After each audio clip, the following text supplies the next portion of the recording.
visor, and is it like a ode to Spurrier, or what's the deal with the visor? It actually is a little bit of a ode to Coach Spurrier. So for you guys that don't know, 96 national champs, Florida Gators. When I went down there, I transferred from the University of Kansas, but he told me that if I went there, that he'd let me wear a headset and be involved and be the signal caller, which was great. What I didn't realize was that what that also entailed was anytime he threw his visor, which was probably 5 to 7 times a game, I was responsible for picking it up. And I can truly, this is a true story.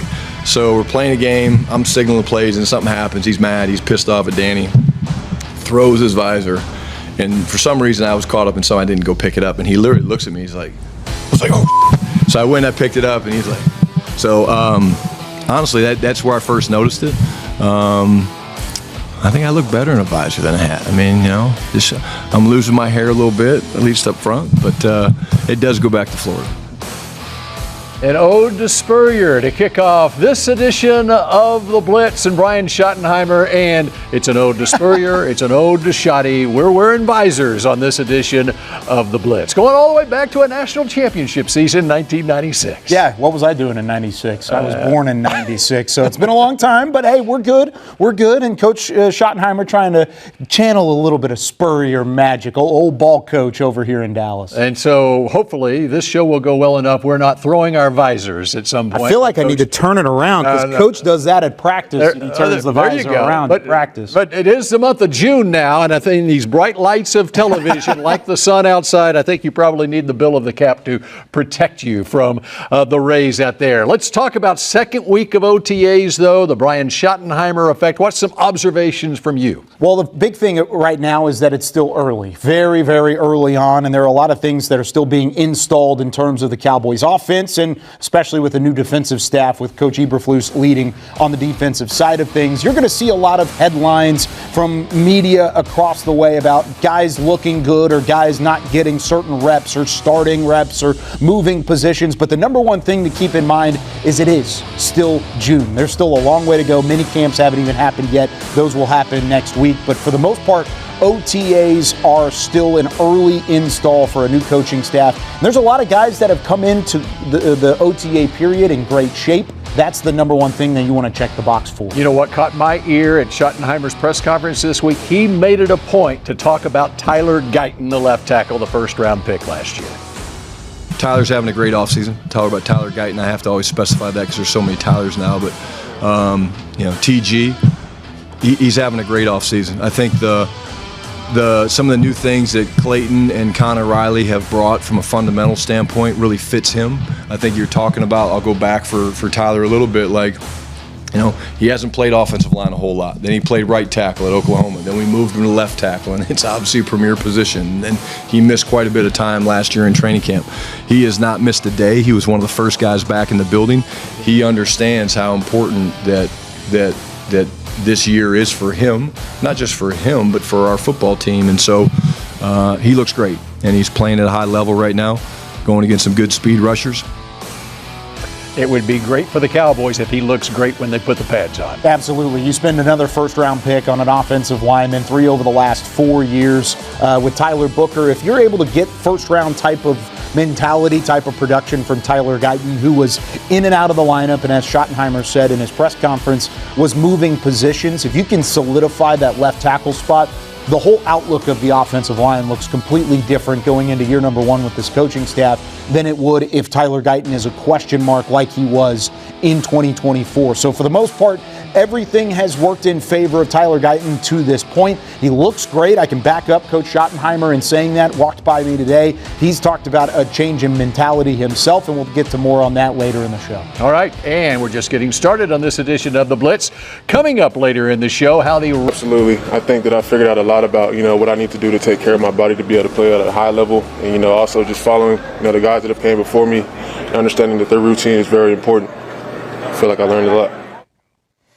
Positive reviews about Tyler Guyton from no less than the head coach this past week, second week of OTAs. Bill Jones with Kyle Yeomans. Welcome back to The Blitz, and it's time to dive into the Cowboys mailbag. And how about we start on that offensive line with question number 1 for you, Kyle. How do coaching hires impact this young O-line? Well, there's 2 coaches that are really going to have their hands full, and that's Clayton Adams, new offensive coordinator, and the new offensive line coach, Connor Riley. Adams coming from Arizona, who, of course, was heralded as one of the top young offensive line minds in the National Football League this past year. He's helped reform multiple offensive lines, but more notably and more recently, the Arizona Cardinals, who had an uptick last year in yards per carry, rushing touchdowns, and rushing first downs. So there are ways that he's had involvement already, and now he's also one of the primary play callers as well. He'll be behind Brian Schottenheimer calling the plays, but as offensive coordinator, he will have an impact.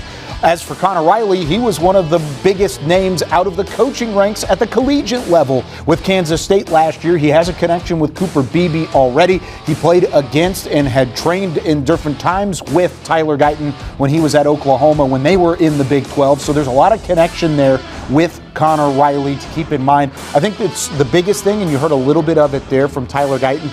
It's a different mindset up front. You don't have the veterans like Zach Martin and like Tyron Smith that you can rely and hold back on. You got a young offensive line. You got to play with it. All right, thanks to Koufax for that question. Thomas Y asked question number 2 from the Cowboys mailbag. Who will be healthy week 1? Look into your crystal ball, Kyle. Ooh, that's a tough one because there's a lot of guys coming off of injury. I think the biggest names are guys like Kalen Carson, who's been rehabbing but working back with the team group. You've got Marquise Bell, who suffered that separated shoulder late in the year and certainly was out for the back half of the season.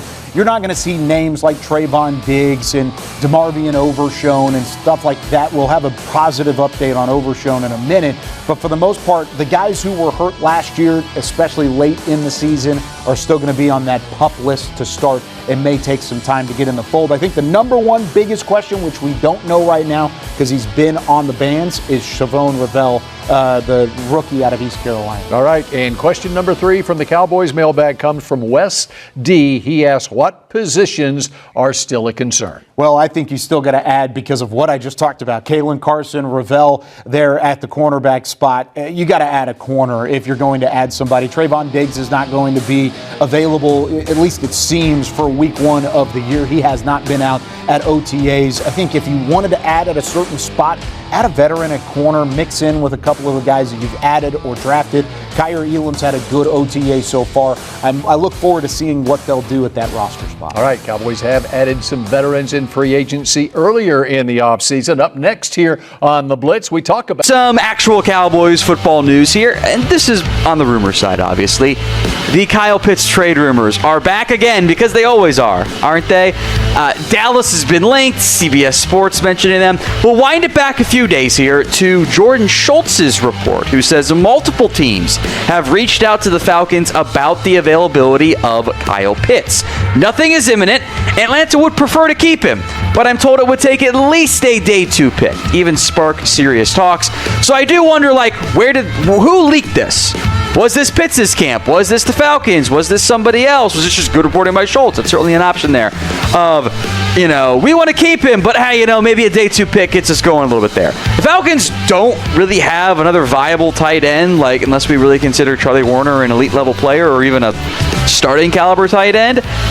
They kind of need him for their passing offense to work. I do kind of buy it would take a lot for Atlanta to move on. Now, Pitts was not present at OTAs. That got some people going there. James Palmer, formerly of NFL Network, now I believe at Underdog, says Pitts has a bit of a foot issue and was in the building, not on the field. It's not contract related, which actually raises more red flags because he's hurt now. Now you're trading for hurt guy, even if it's not a super severe injury.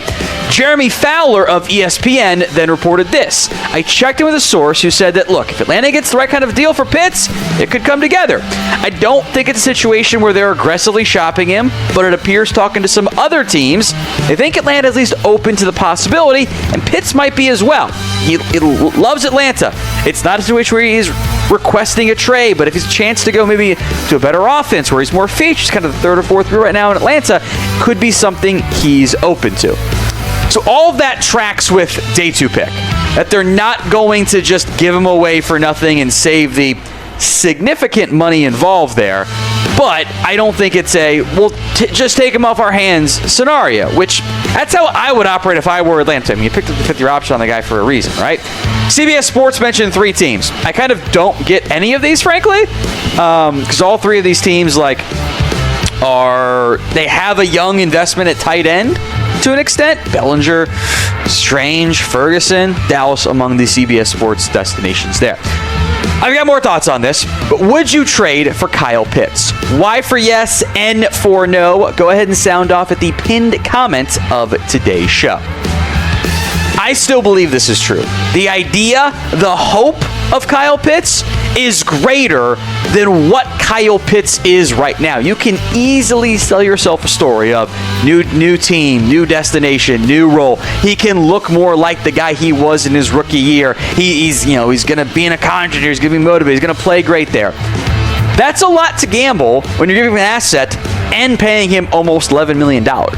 Pitts is on a 5th-year, fully guaranteed option of $10.88 million. That's not nothing. That's a lot of money to pay for 1 year for a tight end who's kind of become a 600 to 700 yard tight end the past 2 seasons. 2021 was awesome. Don't get me wrong. Put up 1,000 yards. That is exceedingly rare for a tight end. But the production just hasn't been that great. The last 2 years, playing more games than Jake Ferguson, by the way, those numbers don't look that different. The way that they're utilized, Pitts can do more downfield stuff than Ferguson, who has kind of been more of a safety valve, especially last year with Cooper Rush when Dak went out. That's not... is the upgrade you're potentially getting from Jake Ferguson to Kyle Pitts, is it worth nearly $11 million and a day 2 pick? I don't think that's the case. I don't think that is worthwhile. Now, all of this Pitts reporting, it kind of feels like what you're saying to the marriage counselor before you get divorced. Feels like a trade is not going to happen right now. Depending on how things go in the regular season, closer to trade deadline time, maybe things get reevaluated then, and he ends up leaving in free agency.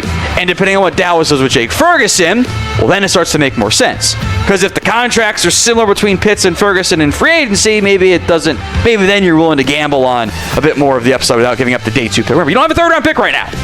So, Cowboys hate their 4s, so I'm sure they'd move a 4 for Pitts. And at that point, that actually is probably more doable for a lot of other NFL teams, including Dallas. I just don't think the timing makes a lot of sense right now.